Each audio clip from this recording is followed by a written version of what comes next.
Kumukuha ng tiyempo, kumukuha ng tiyempo. Ayun, nakakuha ng tiyempo.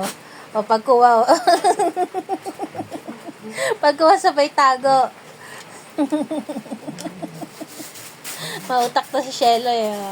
Walang ebidensya, Shelo. Ayan na naman. Ayan na naman, ayan na naman. Na, tinitingnan niya pa si Papa niya kung nakatingin eh. Nakatingin ka kasi pa oh. Hindi siya makakuha. Ayan si Papa niya. Oh. Tinitigan siya ni Papa niya. Hindi siya makakuha oh. Babe naman siya pa eh oh. Babe naman eh. Tumalikod na si Papa niya. Ayun na pa oh. Tumalikod ka na eh oh. Tago ulit siya oh. Talaga naman Shelo. Bago mag-umpisa, ubos na yan Shelo pagkain mo. Ayan lang po sila. Baka sabihin ng iba bakit pinag-iintay pa. Ayan po kasi nag-aahin pa po yung kanilang papapernan ng kanilang pagkain. Dahil nga po 23 yung aming mga par babies kaya medyo matagal pag-ahin. Ayan. Ayun sinasamantala ng Shelo ko eh. Shelo! Busog ka na Shelo. Isang kuha, isang tago. Ayan, isang kuha, isang tago eh.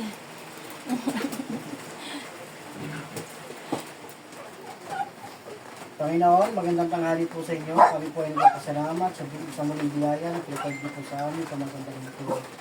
Bigyan niyo po kami ng marami pong mga blessing. Pinupuri po namin kayo. Amen. Amen. Pwesto.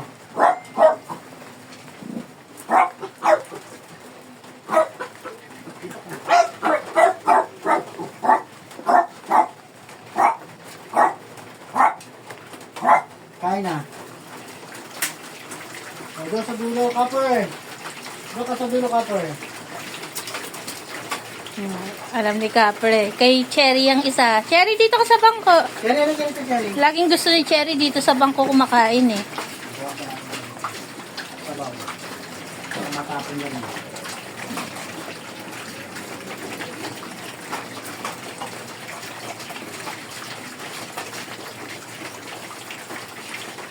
Si Shelo saka si Sorry, ayun na, magkatabi po sa may pintuan.